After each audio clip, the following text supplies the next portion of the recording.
Right, guys, we're just in the workshop here. Donald, which is the main base of BB Harvesting, and heavily operated workshop. Do you want to give us a bit of explanation of what you do and the way you run it and why you run it like that, I suppose? Yeah, mate? So this is our workshop. It's reasonably new. Yeah. And it's for an all-weather sort of workshop, right? Yeah. So we're out of the rain and the weather in winter. Yeah. And then out of the sun in summer. So Yeah. the ability to park 3 or 4 machines in here for pre-seasons. Yeah.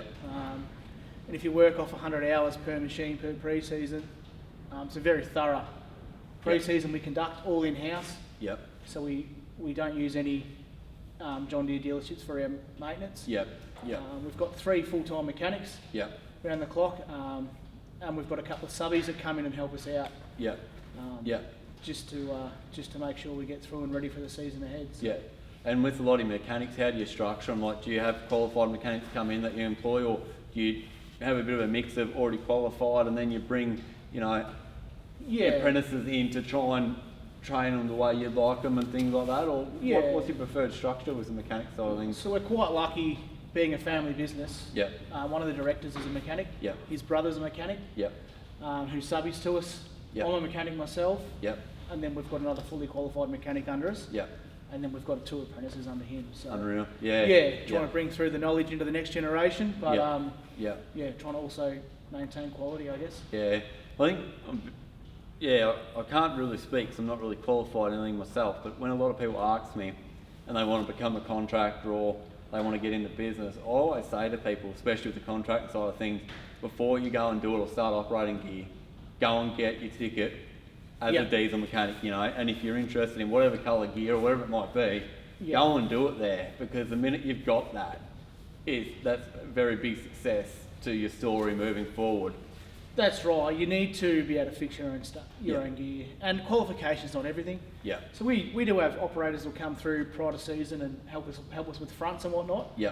And it's good to teach them about how to fix the minor problems. Yeah. And how a front works and a machine works prior to the season kicking off. Yeah. We don't rely on them, but it's good to get them in to definitely to show them a bit. So and it's good that they're proactive and want to do that as well, though, isn't it? It's like before I jumped into a header, the first thing I did was chase them in.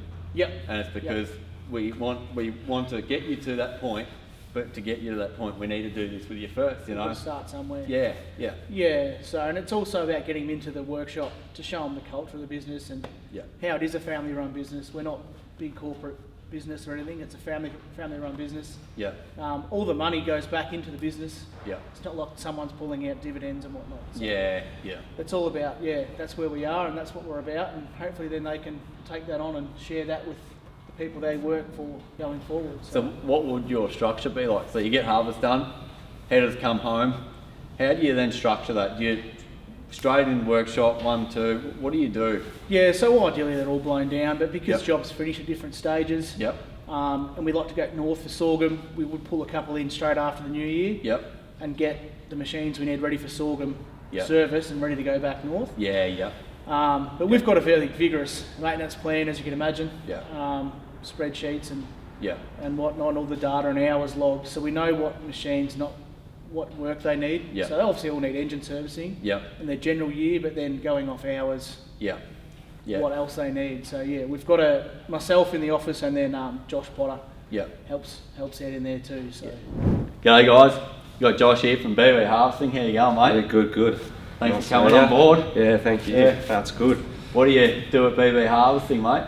So I do all the IT and the parts at the moment. So I've actually been doing that all this year, but I've been here for probably 8 or 9 years since I was 18, and I've actually worked my way through. I was a general manager at one stage, and just tried a different area of BB Harvesting at the moment, which is the parts. So it's a pretty big part of our business at the moment, trying to get it all sorted and ready for harvest.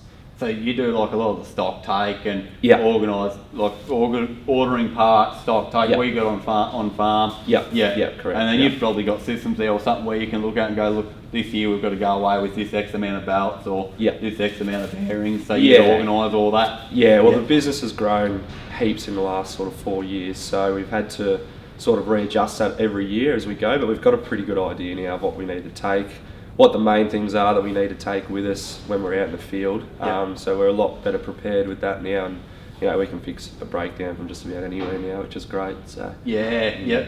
What's your favourite part about working at BV Harvesting? Probably just a variety, especially with my role. Like, I'll be doing parts in the office one day, the next day I'm out here in the workshop helping pull something apart or put back together, and then at harvest I actually get to jump on a machine at times as well, so there's just a huge amount of variety, which is great. Yeah. So you're not just stuck with one thing, you're actually more integral part of the business and being involved in it. Yep, just whatever needs to be done, I'll just jump in and do, and it's good amount of variety. Yeah, and it sounds like a very good family focused business as well, mate, which is a big thing to work in and be involved with as well. Yeah, the bosses, like, from everyone, it's probably the same as me, you know, they're digging in as well. So one day they'll be taking all the important phone calls, and then 3 hours later they're sitting on a header with us. So everyone just jumps in and does their role, which is good. It's a good family atmosphere for sure. Have you got any advice for any young fella that wants to get into whether it's operating headers or actually getting involved in the harvesting side of things? You got any advice for anyone, mate? Absolutely. I wasn't. I'm not from a farming background myself, so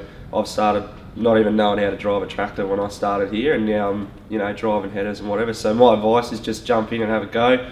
You know, you're going to get the opportunity to drive one. I'd definitely jump on board because it opens up a whole different range of skills that you can do, and it's just a great thing to learn, especially in Australia. Well done, mate. So 2010 established. What are we now? 2025. So that's 15 years. 21 headers. 15 years.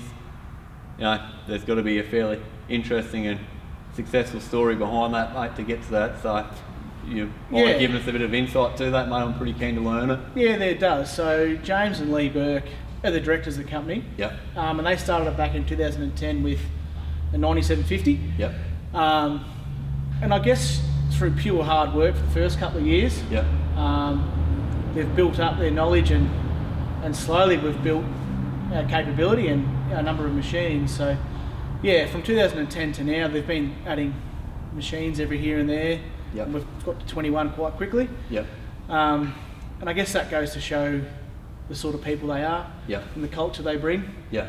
They know how to work. They still drive headers. They still maintain headers with us. Yeah. Although not directly involved anymore. Yeah. So it's got to do with our culture, I guess, and just the people who want to work for them. It's a family-owned business. Yeah. We've got a couple of good bits of kit. So we've got the truck on the pit currently is James and Lee's uncle's truck. They bought it off his farm when he passed away at the clearance sale. So his uncle Don, that's his name. So he tows our header fronts up and down the east coast. Yeah. Just a bit of an old Mercedes-Benz with a bit of character. And reliable. Meaning behind it as well, though. There's a bit of meaning. So that's what I mean. It all goes back to family. Like it's all like we've had cousins and everyone from cousins to uncles and aunties, and now we've got the older generation. So my old man and their uncle and whatnot work for us. So and even James and Lee's, not Lee's kids yet, but James's kids. Yeah. So it's all keeping it personable. So Uncle Don's probably my favourite bit of kit. Yeah. Not the most expensive or flashy, but he's a cracker. Good history. Good old workhorse. So you've got two brothers that start the business, James and Lee. Yeah. Both mechanics. Yeah, Lee's a builder. Yeah. But is pretty mechanical. James is a mechanic by trade. Yeah. Yeah. And I guess you could say they probably did the hard yards in the first first years, right? Yeah. They put the hours and whatnot in and did the hard yards, and we get to reap the rewards now with a nice workshop. Yeah. So. And it's obviously very proactive the way I approached it, because with them being on tool kind of people, it's very. What I've learned is personally for myself, I'm only speaking for myself here, but if you're on tools kind of person, that's a bit of an easy aspect. But then if you venture into the business and all the other things behind business, there's a lot of unknown and things there that isn't out of your league, but it's very different to what you're used to. Yep. So to have them go from being in that position to growing a business to where it is now, it just goes, shows their approach and the proactiveness behind it. And their personalities, right? They're happy to talk to anyone and go and meet people and form a long-term relationship. So long-term is better for everyone. Yeah. The longer we're there, we know each other, what we want, what we need. So we've had multiple contracts in the last few years, run for 10, 12 years. Yeah. And that's great for both of us. So, So as a family-owned business, and to get to that success, there's got to be some very big decisions and professional types of aspects put into the business. Do you want to give us a bit of an insight on that, whether it might be like the work health and safety, or your policies and different procedures you got there, mate? Yeah, so I guess going back to our maintenance to start with, that's what makes your money, is the rotors going and the machines moving, right? To do that, you need to keep them serviced and maintained. So I guess our knowledge is huge. From having owners who have run them and fixed them themselves. So to get on paper and get some maintenance plans. And then, as we all know, safety is key. Everyone wants to go home. Everyone wants to go home every night. So work health and safety policies, working rosters, all those things are massive here. So we try and stick to our 14 hours, 6 days straight. Obviously weather dependent and whatnot. But we run a long season too. So we run from October through the end of January. So keeping everyone rested. So they're enjoying themselves, right? Halves is meant to be enjoyable for everyone. So safety's key. And keeping everyone happy. So things like cooks. So we generally run our own cooks at every job. The big jobs especially. Keep everyone fed, healthy and happy. So but that's a massive thing to the culture. If everyone's happy, having a good time, harvest just goes smooth. You can rely on each other a lot more and just enjoy the company of each other, can't you? That's right. So it is, like I said, it's there. We're here to enjoy it. And you have to be safe to enjoy it, I guess. Like you were saying there before, morale, it's a hard thing. And a lot of it doesn't really exist, but you seem to have it.